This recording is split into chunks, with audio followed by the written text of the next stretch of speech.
Bienvenue à tous. Afrique Presse, l'actualité en débat sur RFI et TV5 Monde. C'est avec Ousmane Diaye pour TV5 Monde, Francis Laloupo, Africa numéro 1, et Nadir Djenat, agence Reuters. Autour de deux sujets cette semaine, au Zimbabwe, la fin de règne pour Robert Mugabe. Robert Mugabe, victime d'une guerre des clans pour lui succéder. Et puis le Burundi, toujours sous le régime de fer de Pierre Nkurunziza, visé par une enquête de la Cour pénale internationale. D'abord le Zimbabwe et cette fin de 37 ans de règne pour Robert Mugabe, c'est-à-dire depuis l'indépendance de l'ancienne Rhodésie. Le résumé d'Anaïs Furtad de TV5 Monde. Du héros de l'indépendance au dirigeant autoritaire.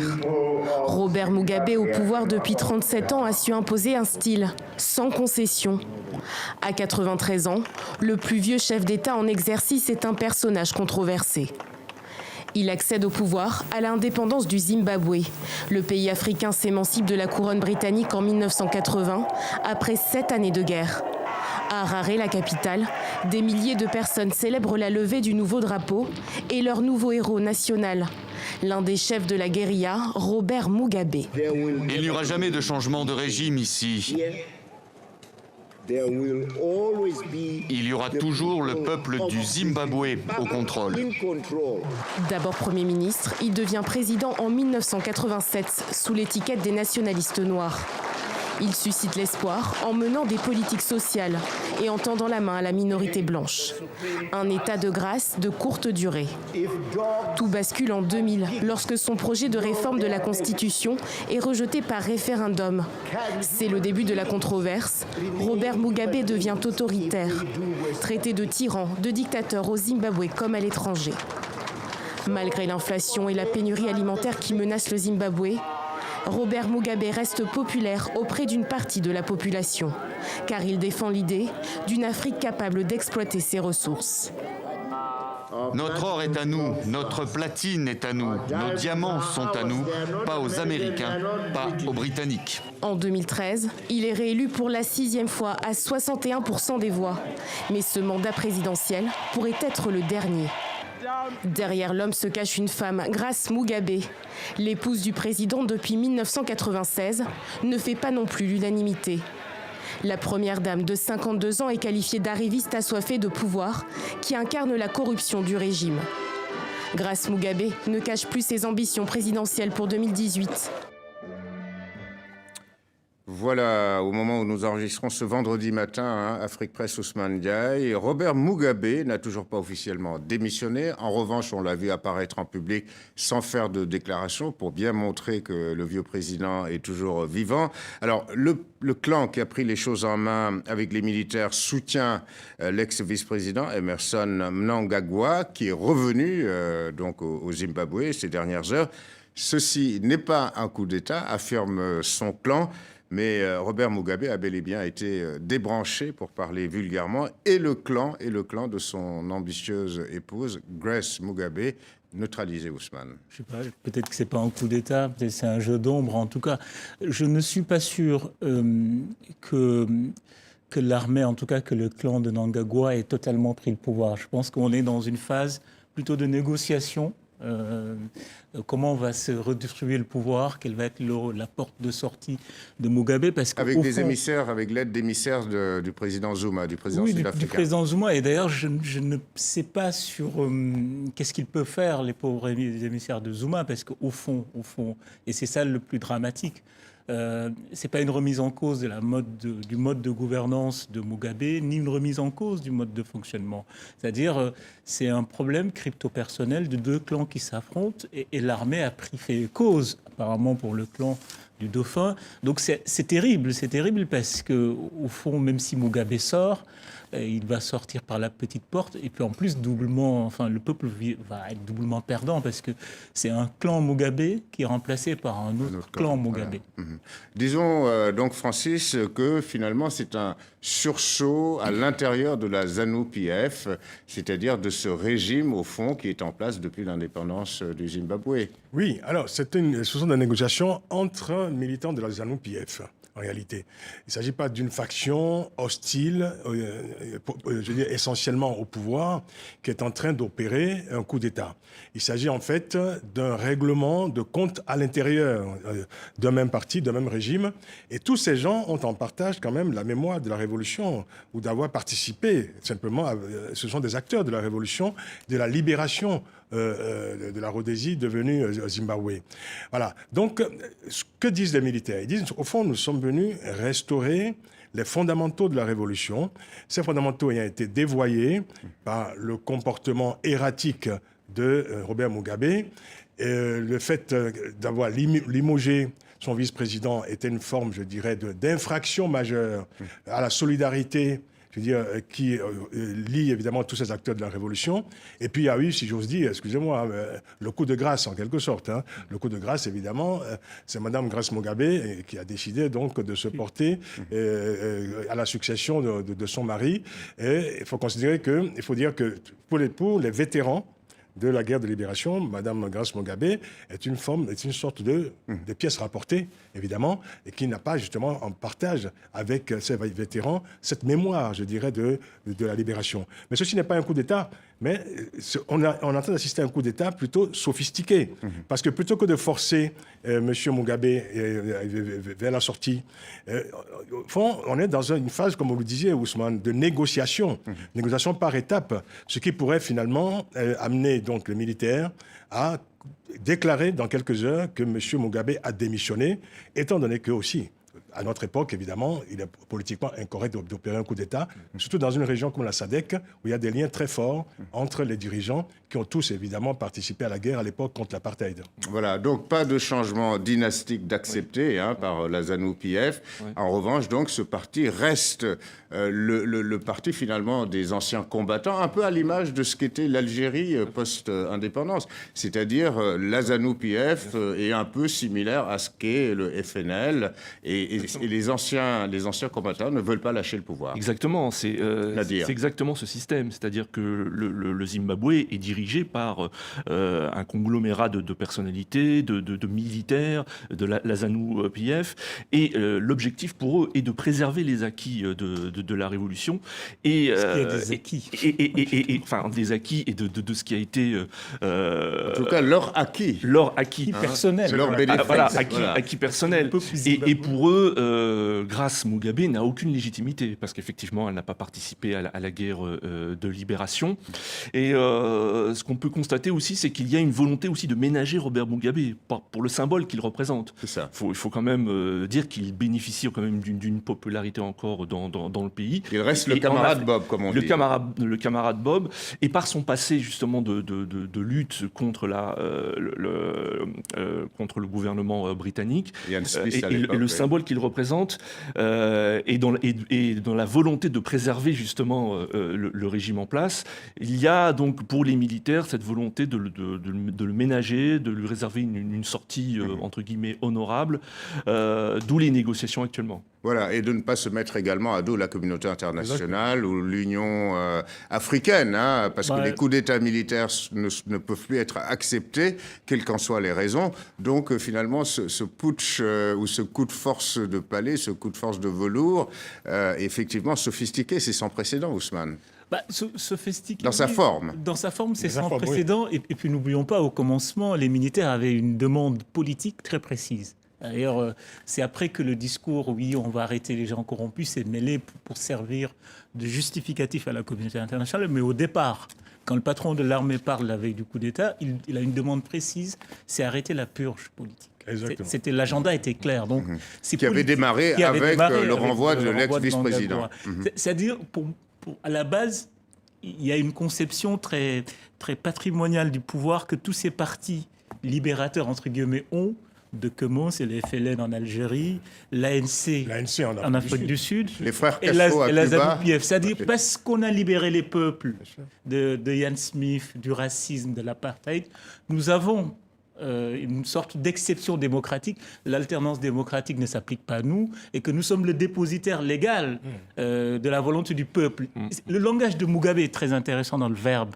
Quand il dit le peuple, il se met avec le peuple. Quand il dit le peuple, il dit nous. Or, il est le prolongement du peuple. Oui, c'est ça. C'est ça qui est terrible. C'est qu'il y a une conception fondamentalement antidémocratique. La conséquence, il considère que le pouvoir l'alternance doit s'organiser au sein de la ZANU-PF, que le destin politique du Zimbabwe est en huis clos.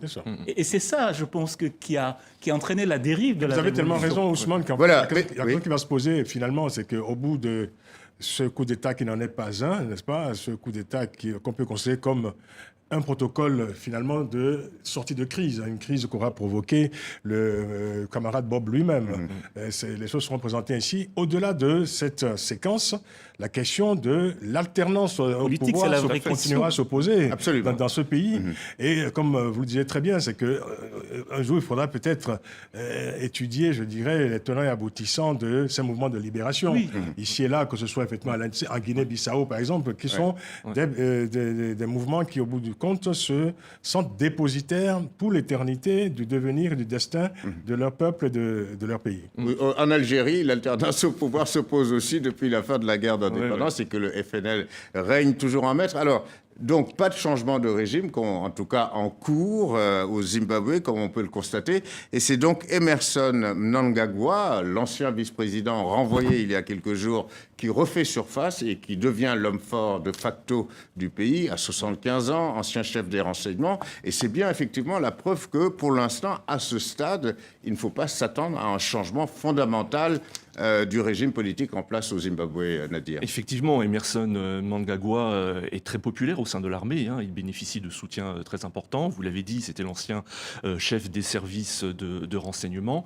Et il avait prévenu, quelques semaines, je crois, avant ce coup de force, il avait prévenu en disant qu'il n'y avait pas de demi-dieu. Il avait dit qu'il reviendrait. Et surtout, il avait dit qu'il n'y avait pas de demi-dieu présent au Zimbabwe, en référence à Robert Mugabe. Donc c'est un homme puissant, c'est un homme soutenu par l'armée.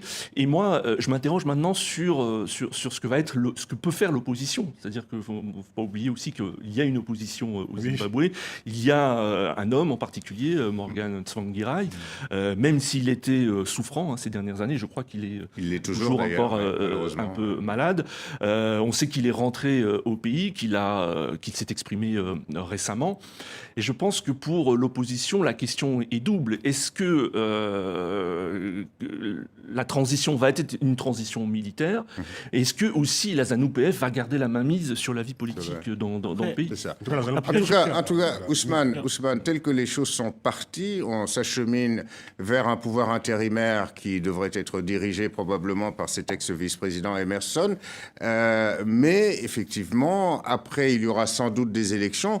Mais à ce stade, on voit bien que la ZANU-PF n'est pas prêt à lâcher le pouvoir. Attention, moi, intérimaire, j'y crois pas. Je pense que si Mnangagwa s'installe, c'est comme camarade Bob. C'est pour faire son tour. Il y a une logique de tour. C'est-à-dire d'organiser des élections en les gagnant. Gagnant d'avance. Mais personne ne dupe. Quand vous écoutez Grace Mugabe, sa dernière déclaration, il dit cette phrase. « Monsieur le Président, donnez-moi le job ». Donc en fait, le job ne se donne pas par le suffrage universel, ne soyons pas dupes. Donc les élections, on peut en reparler. Par contre, sur l'opposition, là, il y a une chose qui est dommage et qui va risquer qui va plomber Morvan Tsvangirai, c'est qu'on était dans une phase du Saval-Putsch où l'opposition politique classique était de plus en plus divisée. Les derniers soulèvements au Zimbabwe sont partis des réseaux sociaux.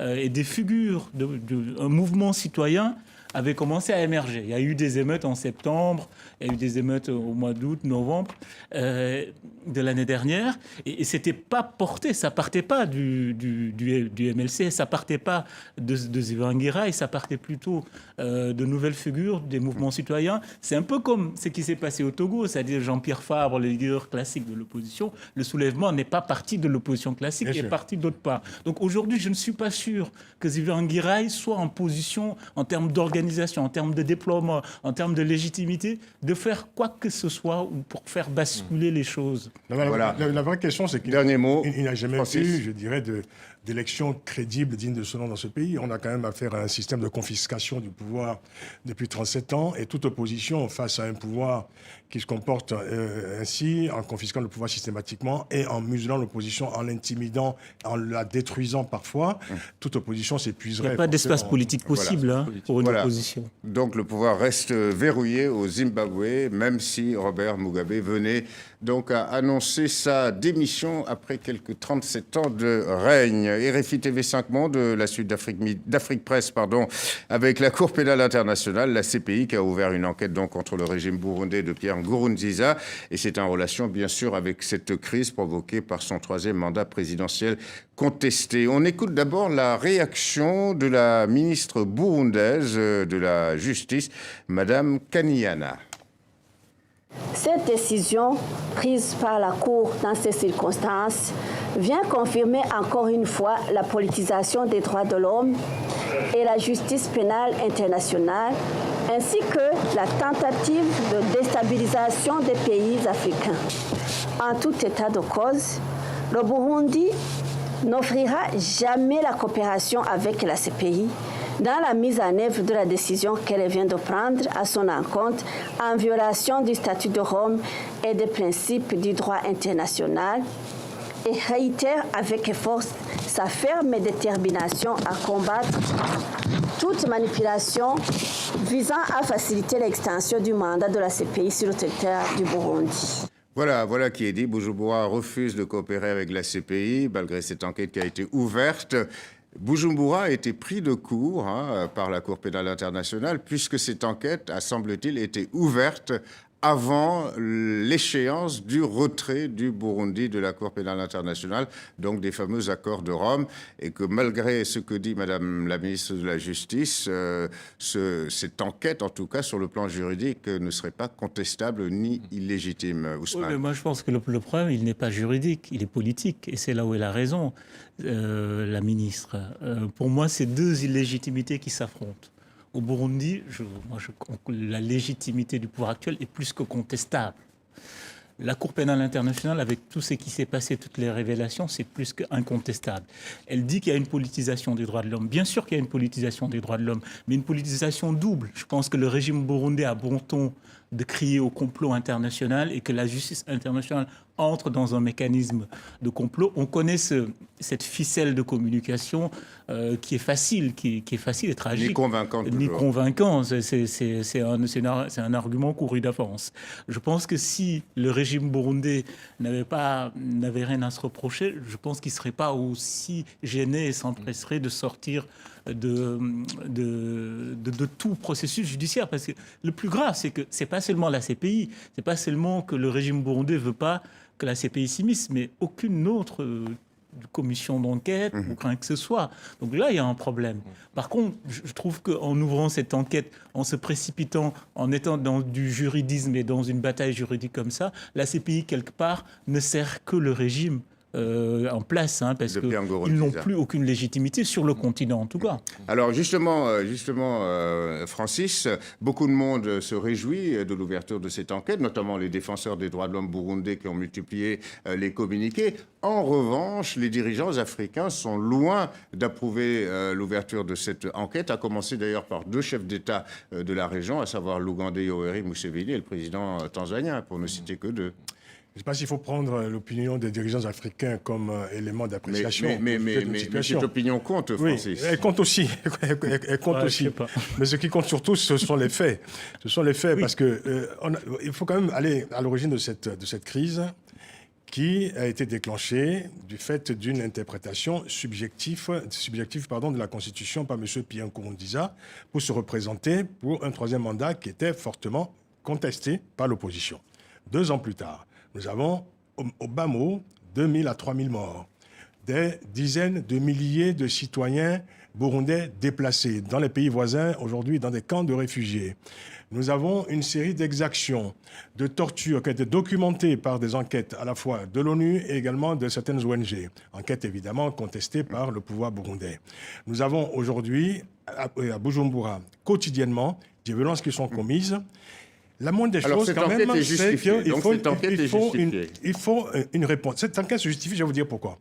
Parce qu'il y a eu quand même depuis 2 ans plusieurs tentatives de médiation, que ce soit par les organisations sous-régionales, que ce soit par l'Union africaine ou encore par l'ONU. Le Burundi de Pierre Nkurunziza a rejeté la médiation de l'Union africaine, qui voulait déployer d'ailleurs une force de police sur place pour pouvoir justement contenir, endiguer les violences. Rejeter les bons offices de l'ONU, rejeter l'Union européenne, lui disant voilà, surtout ne vous immiscez pas, c'est une démarche. L'enquête est justifiée, mais à quoi ça va aboutir? Franchement, est-ce que ça peut inverser, je dirais, la tendance, cette tendance à la brutalité du régime Nkurunziza? Il vaut mieux je veux dire, poser des actes plutôt que de ne rien faire face à une situation comme celle-là, parce qu'il en va quand même de la vie d'êtres humains. Et là où les médiations internationales ont échoué jusqu'à présent, peut-être qu'une réponse peut provenir de la justice internationale. Cela peut au moins peut-être apaiser la situation. Nous avons affaire à une situation extrêmement sensible. Et il faut quand même rappeler que dans une situation où les violences sont documentées quotidiennement dans un pays, l'État, quand même, est le premier à garantir la sécurité de ses citoyens. Donc il est normal qu'on lui demande des comptes. Absolument. Nadir? Alors moi, il y a 2 choses. Tout d'abord, je pense que les enquêteurs de l'ONU, même si le gouvernement, les enquêteurs de la Cour pénale internationale, même si le gouvernement de Bujumbura n'a pas l'intention de coopérer, va pouvoir quand même travailler. Parce qu'il y a eu déjà des enquêtes qui ont été menées notamment par plusieurs commissions de l'ONU. Donc ils pourront donc travailler sur ces documents. Et surtout, les enquêteurs de la CPI pourront interroger par exemple les Burundais qui ont fui le régime. Il y en a à peu près, selon l'ONU, 420 000 qui ont fui et qui se sont réfugiés dans les pays voisins. Et donc ils pourront les interroger. Et la dernière commission d'enquête de l'ONU a prouvé qu'il y avait bien eu des crimes contre l'humanité commis au Burundi. La deuxième chose, c'est qu'il y a aussi une bataille médiatique. Une bataille médiatique que va mener le gouvernement de Bujumbura, parce que vous parliez aujourd'hui, vous dites que le régime n'a plus beaucoup de légitimité sur le continent africain, mais je pense qu'il peut quand même engranger des soutiens, parce qu'on touche là à un point sensible, c'est la Cour pénale internationale.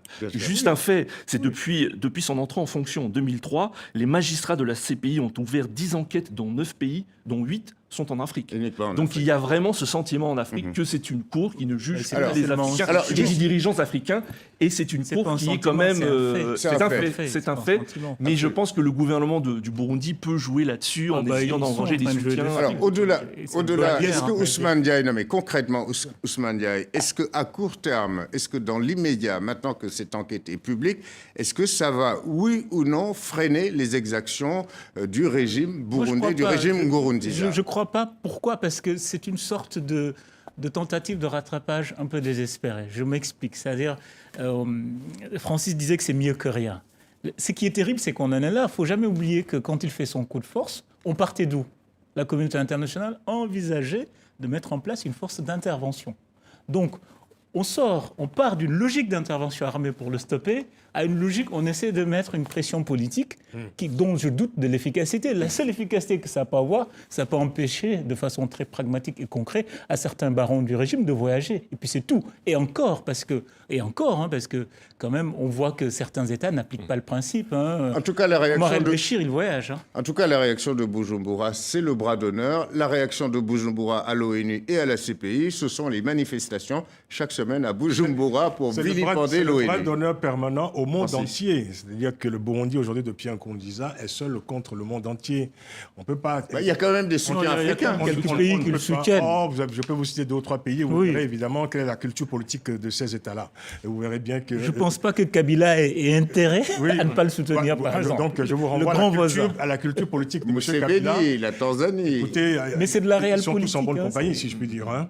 Non, vous avez raison tout à l'heure de dire, quand on n'a rien à se reprocher, il n'y a pas de raison de refuser l'enquête, quelle qu'elle soit, d'où qu'elle vienne, quels que soient les reproches qu'on puisse faire par ailleurs à la Cour pénale internationale. À la limite, il vaut mieux laisser l'enquête se faire et justement démontrer par la preuve plus tard que l'on avait raison contre le monde entier. Plutôt que de multiplier des rhétoriques soi-disant anti-impérialistes, prétendument nationalistes, c'est aujourd'hui, je dirais, la seule posture de ce pouvoir, le seul discours qui tient lieu de discours politique d'ailleurs, cette posture. Voilà, mais est-ce qu'on ne peut pas facilement opposer ce type de discours à la CPI qui a quand même, malgré tout, s'est focalisé sur l'Afrique et on a vu, dont le premier procureur a commis des dérives. C'est pour ça que je parle de 2 illégitimités qui s'affrontent. Il peut sortir... La légitimité d'un État est quand même beaucoup plus sensible pour les peuples que celle de la CPI. Hein. Oui, mais la légitimité de la CPI est sensible parce que la CPI est supranationale. Oui, elle est supranationale, mais là, nous avons affaire à un État. La CPI, c'est le seul tribunal au monde qui peut, de façon politique, aller prendre un chef d'État et régler et solder de façon judiciaire un contentieux politique. Il n'y a qu'un seul précédent. Il n'y a qu'un seul précédent. Le cas Gbagbo, c'est avec Laurent Gbagbo. Mais pour l'instant, je ne pense pas que la CPI puisse... de l'État ivoirien. Oui, mais contester une demande dont les révélations de Mediapart montrent clairement que c'est contestable. Non, mais voilà, le débat n'est pas épuisé, mais cette émission est terminée. Merci à vous, Ousmane Diaye, Francis Laloupo d'Africa Numéro 1, Nadir Génat, agence Reuters, ainsi qu'aux équipes techniques et rédactionnelles d'Afrique Presse. Vous pouvez retrouver cette édition sur les sites internet de RFI et de TV5 Monde. Grand merci de votre fidélité et à la semaine prochaine.